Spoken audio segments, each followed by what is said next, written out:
Finally, the weather is cooperating so that bus passengers can get from point A to point B. We'll show you the work underway for Arlington's new designated bus lane. And crews are added along Mill Street for a serious pipe retooling before the cold winter months set in, and major problems could likely surface. Arlington's new athletic director receives a warm welcome from school leaders. John Bowler is Arlington High's basketball coach, and he says he's ready to make a fast break for the top athletic position. And in our continuing football series on Any Given Sunday, celebrating 100 years of NFL football, we pay tribute to a man whose last name is quite fitting. NFL Commissioner Bert Bell ran his league with an iron fist, and with a little help from Ma Bell. From McLennan Park to Spy Pond, from Poets Corner to the Mystic River, we have Arlington covered. We're your neighbors, a friend you can turn to. This is ACMi News. Arlington now has its own red line of sorts. Hello, I'm Tyler Valancourt. And I'm Eleni Kaminas. We'll have that story for you in just a moment, but first, Massachusetts was hit hard by what's known as a bomb cyclone this week, causing massive damage and power outages. And Arlington was no exception. This is the scene at Jason Street and Brantwood Road. Heavy rain and winds of up to 70 miles an hour downed live power lines and utility poles. You can see one telephone pole leaning dangerously toward the street. Fire crews closed the area until repair crews could arrive to assess the heavy damage and start with what is sure to be tedious and costly repair work. Officials on the scene say more than 20 homes in this area were temporarily without power. Town leaders say it'll take days for this community hit hard by the freak storm to get back to normal. Now to our other top story. After days of inclement weather, the new designated bus lane is taking shape. Work crews were busy laying down the markings under sunny skies this week. Cones lined Mass Ave from Varnum Street to the Parkway, and a police detail was on hand. Crews taped off the side of the street, then a thick layer of epoxy was poured and spread on the asphalt. Finally, some finely crushed red glass was mixed with the fresh epoxy, and a new designated bus lane was on Mass Ave. After last year's bus rapid transit pilot program, it was decided the designated lane would be made permanent. The designated lane, we found all of these different elements together, including the designated lane, saved 5 to 10 minutes of travel time. It would be during the morning commute as well, so 6 to 9 a.m. So that's when it saves the most amount of time, because that's when we have the most congestion of people on Mass Ave trying to get into Cambridge or onto Alewife Brook Parkway. The number of people that commute by public transportation in Arlington is about 17 to 18%. So it definitely, a few thousand people, I would say, would absolutely benefit from this. I think the 77 has around 10,000 people per day that ride it, going up and down, from Arlington to Cambridge and back again. So there are a lot of people.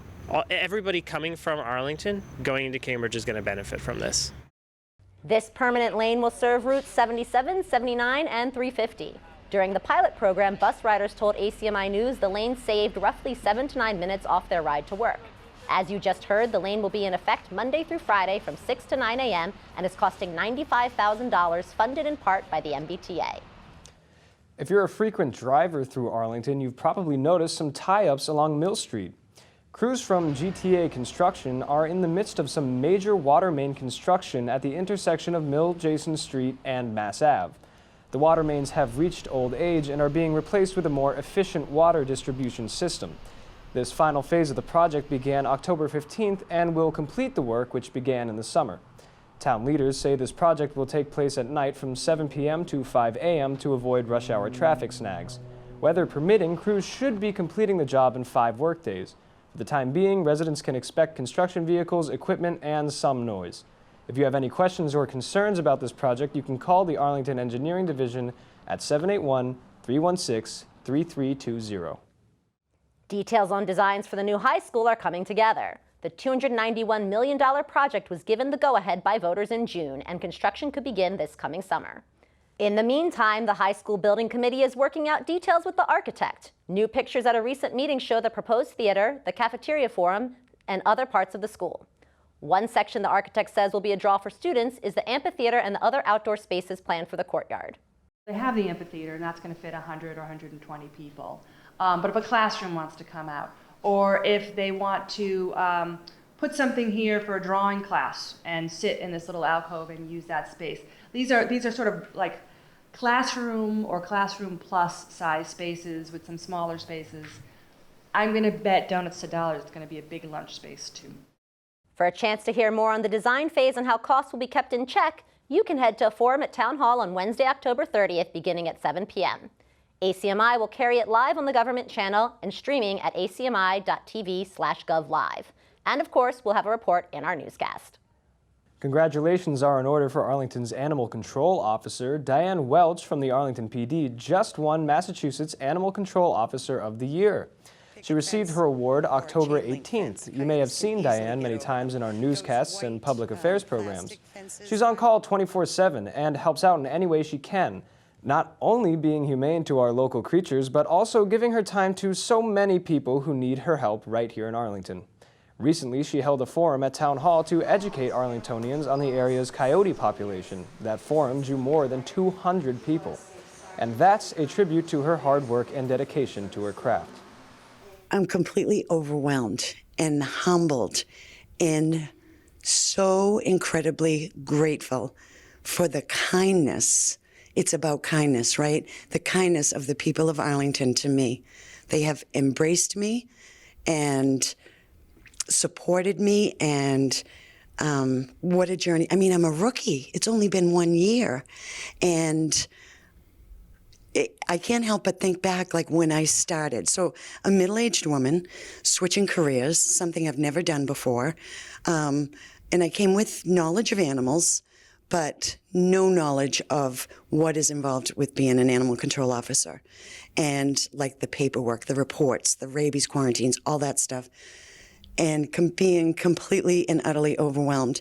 And sometimes calling my husband on the way home, sometimes in tears, thinking, I don't think I can do this. I don't think I'm cut out for this. I don't think I can do it. And he would say, you can, and the people love you. That's the truth. Welch's motto is kindness matters, and to treat all living things with compassion, including our police officers who she says have helped guide her to her very best in helping animals and the kind residents of Arlington. Once again, congratulations, Diane, from all of us at ACMi. A classic Arlington restaurant is once again open after a fire last year nearly put it out of business. It's good to see the open sign illuminated once again at 434 Mass Ave. Taipei Tokyo, formerly known as Shanghai Village, has reopened. You'll recall the restaurant was damaged by a grease fire in May 2018, and there was very little activity at the eatery for months. You'll also recall Arlington's Select Board happily granted the license to reopen Taipei Tokyo to the owners. Taipei Tokyo serves everything from mushu pork to spicy crunchy tuna rolls. This restaurant first opened 4 decades ago. If you want to watch your waistline, Arlington is the place to be. The Arlington Bakery reopened last month and is already getting rave reviews. Laika Valenzis is a graduate of the Cambridge School of Culinary Arts and is serving up some old homemade favorites. Valenzis used to help out at her family pizza restaurant in Auburn and always wanted to open her own bakery. She's added new items to the menu, as well as the old standbys, baklava, sheet cake, spanakopita. Well, let's have Laika tell you. So I used to own a pizza place with my parents, and I started maybe 10, 15 years ago doing the pastry for the restaurant. I noticed that I enjoyed that more than cooking. So when it came time and we sold the pizza place, I immediately went to school for pastry. The whole process of opening up the bakery was, although it was a little difficult, it was enjoyable. I did learn a lot, but in the end, bottom line, I just love to bake. Did we actually just say Arlington's the place to be if you're watching your waistline? The bakery at 187 Mass Ave closed for renovations in the summer after changing owners. Last week on ACMi News, we introduced you to a New England legend in the arena of sports. We spoke with the former general manager of the New England Patriots, Bert Bell, who resides near the Arlington-Cambridge line. Upton's father, Bert, was the commissioner of the National Football League for 13 years in the 40s and the 50s, just as television was catching on to this rough-and-tumble sport. Bert Bell was a legendary taskmaster, and his go-to gadget of communication was made from Bakelite wires, a rotary dial, and, if you were occasionally on the wrong end of the line, a receiver. In our continuing series on Any Given Sunday, Upton tells ACMi News Director Jeff Barn there was never a phone Bert Bell didn't like.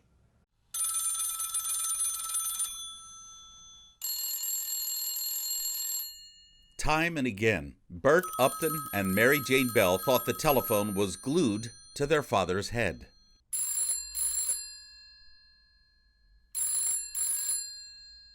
Everyday sounds throughout the house of Bert Bell, commissioner of the National Football League, who once owned the Philadelphia Eagles and the Pittsburgh Steelers. Now, Commissioner Bell oversees 12 professional teams, mediating the occasional uproar in locker rooms nationwide, and barking orders to callow managers in any given team's front office. No time of day was off limits. Bert Bell used a phone like a conductor's baton, directing a nationwide ensemble of braggarts, pranksters, ne'er-do-wells, and legendary Hall of Famers. What he did is he had a phone. There was a black phone, and there was like a red phone in our house. And I remember he was on the phone night and day, took calls. I think that's what really killed him.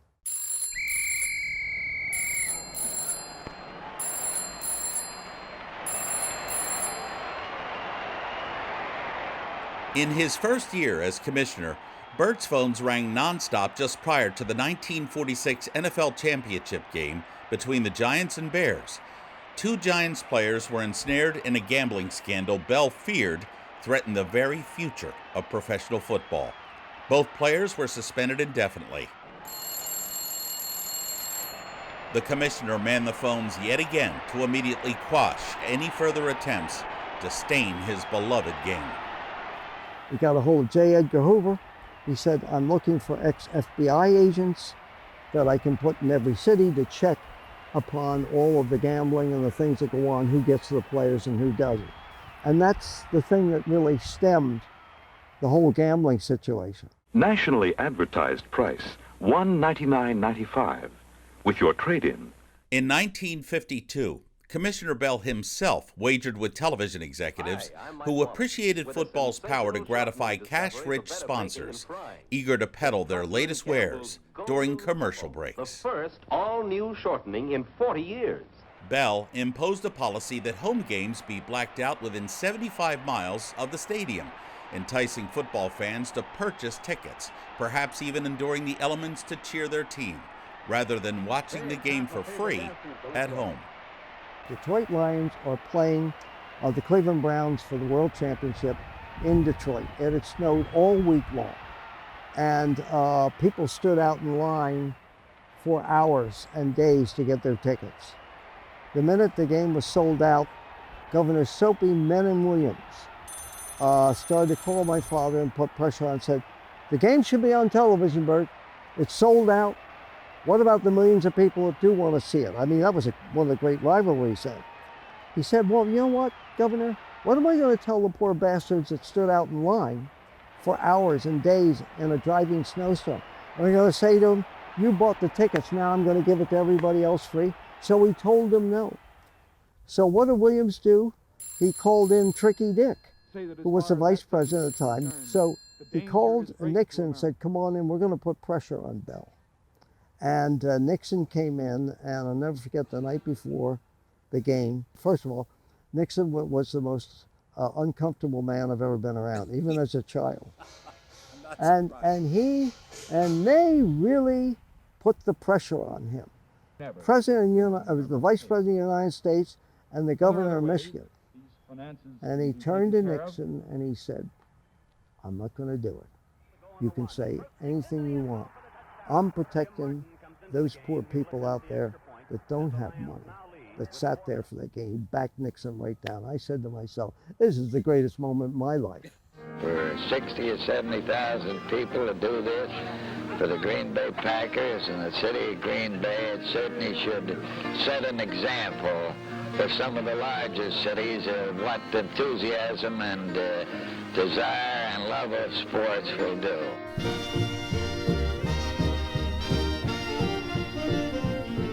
The stocky NFL Commissioner Bell was notorious for rejecting the gentility of high society and those relentless powermongers forever seeking higher office.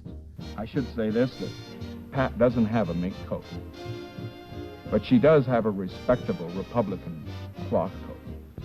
And I always tell her that she'd look good in anything. Bert Bell coined the phrase, "on any given Sunday," meaning that on game days, any team, no matter how weak, can best even the mightiest rival. And he fought relentlessly for the integrity of all of his football clubs, even if that meant an impulsive personal foul on any given parking lot. Well, he was the commissioner at the time, and nobody would do this today. But he was actually, I'm trying to remember the name of the club. It was kind of a private club, and he took us there for dinner after the game. And there was this guy out in the parking lot, and he said, we know your game's fixed. You know, I bet on this. You know, everybody knows pro football's fixed. My father kept walking, took us into the restaurant, sat down. He said, I don't know what he said, we have to go to the restroom or something else like that. He walked out. The guy was still in the parking lot. He knocked him out.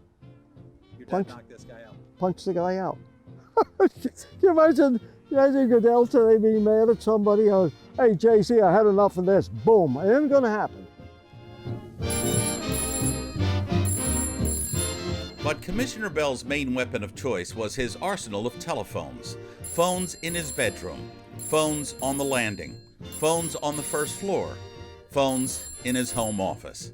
Whether it was a contested ref's call in Cleveland or a gang of cranky Packer fans grousing about the warm beer sold at the games, Bert persistently worked the telephones.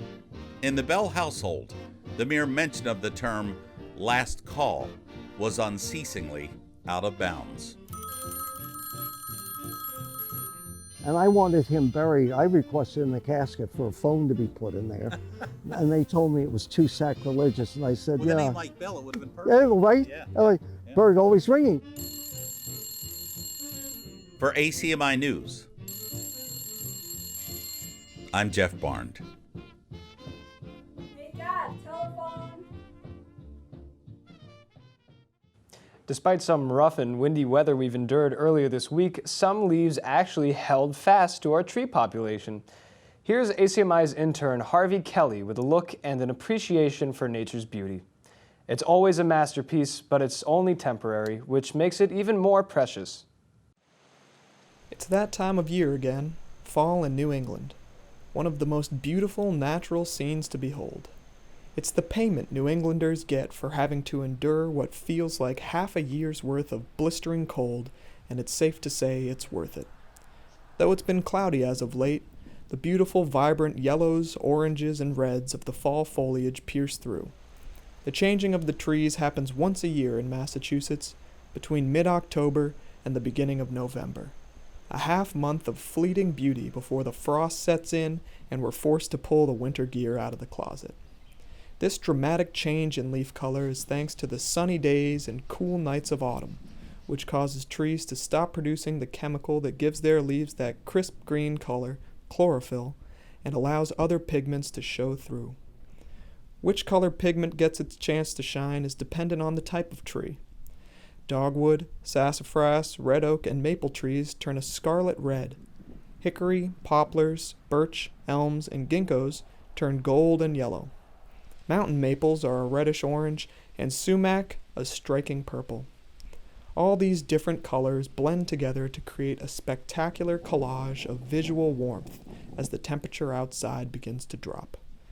During this brief fall season, we enjoy such activities as visiting apple orchards and pumpkin patches, drinking warm, spiced beverages, and hiking through the cherished forests that are a staple of our states. So get out and enjoy it while it lasts, because you may miss it when it's gone. I know I will. For ACMi News, I'm Harvey Kelly. Coming up next as ACMi News continues, school leaders give an official thumbs up to Arlington High's new athletic director, and he has some big plans for the future. And we'll have all your sports highlights courtesy of the Spy Ponders. We go to Studio B next. That and more when we come back. If you see news happening in your area and you have a smartphone, you can see it, shoot it, send it. Make sure to hold your phone horizontally and send us your video. Or share your video with us on Facebook, Instagram, and Twitter. Just look for ACMi News. I adopted Bento in 2010 from a shelter. This cat makes me make art. He's my best friend, but a lot of people know him as Keyboard Cat.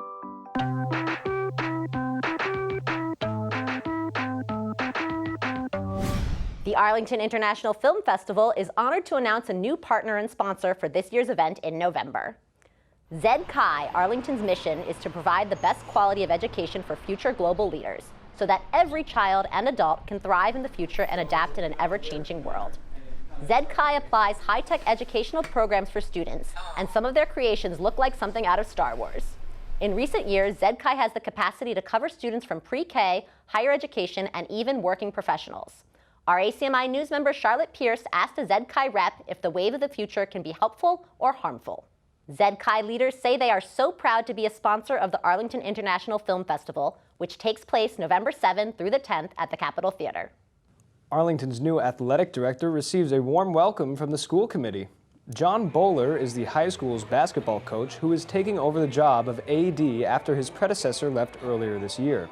Bowler is no stranger to Arlington, having worked at the Boys and Girls Club for over 20 years and having graduated from AHS himself. Bowler told the school committee at its October 10th meeting that his family has always instilled a mindset of service to one's community, and he hopes this will be his final post.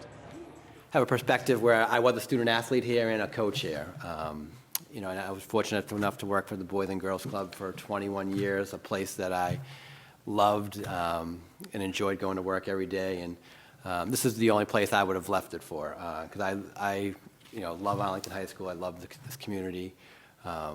And to have an opportunity to, as a basketball coach, I loved working with my student athletes, but to be able to have a bigger impact on the whole student body and all the student athletes and all the sports was something I just couldn't pass up. Superintendent Kathleen Bodie commended Bowler for jumping right in and getting to know the coaches in day-to-day operations, as well as getting up to speed on plans for the new high school. Bowler will continue to also be the high school's basketball coach. Speaking of hoops, many activities taking place at Arlington High School. And among these athletic events, sports. Sports! Believe it or not, more sports. We have all your Arlington sports action. Let's turn it over to Nick Antonakis in Studio B. Welcome to the Ponder Scope, your Arlington High School news, updates, and more. On Saturday, October 26th, AHS will host the new-look Blacklight Homecoming Dance. Under this glow-in-the-dark theme, Homecoming will take place in the Blue Gym from 7 p.m. to 10 p.m. and will feature a variety of snacks and music. Tickets are now being sold at all 3 lunches for $10. In addition to the $10, students must have a signed electronic contract to be fully admitted into the event. The attire for the dance is semi-formal, and it is suggested that you wear all white. On Tuesday, October 29th, the Arlington High School Performing Arts Department will hold their first choir concert of the 2019-2020 school year. The event will be an evening of a cappella, featuring a number of a cappella arrangements from spirituals to barbershop classics. The concert will take place in Arlington Town Hall and will be held from 7 p.m. to 9 p.m. For more information, please make sure to contact Choir Director Mrs. Walker at mwalker@arlington.k12.ma.us. Interested in building your overall cultural awareness? In the continuing effort to encourage AHS intercultural learning, there are currently a number of international students attending AHS. At this moment, there are specifically Italian and Brazilian exchange students that need host families during their time in the United States. Any family that is willing to host an exchange student will receive a monthly stipend to cover general costs. If you and your family are interested in hosting an international exchange student, please contact Jody Del Razzo at jody.delrazzo@educachus.org or by the phone number 857-253-9057 to learn more. Do you want to make your own films? Join ACMi's Focus Media Filmmaking Club, which meets every Wednesday after school at Studio B on Mass Ave. At Focus Media, you can learn skills to be an independent filmmaker while gaining access to ACMi's production equipment and technology. For more information, contact Kevin Wetmore at kevin@acmi.tv. I'm Sam Derringer, and this has been the Ponder Scope. Now sending it over to Nick for this week's sports update.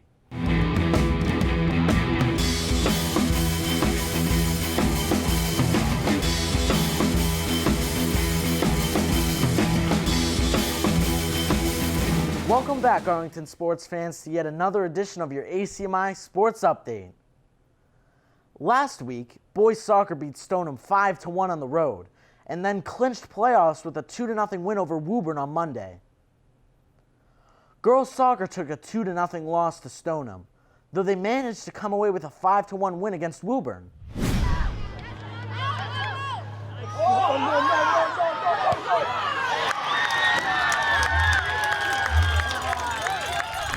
Now that both teams have clinched playoffs with a few games to go, they'll hope to improve their seed and get a home game in the tournament. Spy Ponder football has been on the road and took a loss to Reading 54-20 last week. Girls volleyball lost on Tuesday the 15th against Woburn by a score of 3-0. Field hockey lost 5-0 to Lexington, but with 5 games left in their season, they only need one more win to clinch the playoffs. This would be the first time in a decade that they can qualify. And finally, with a record of 6-3-1, our golf team is now qualified for tournament play.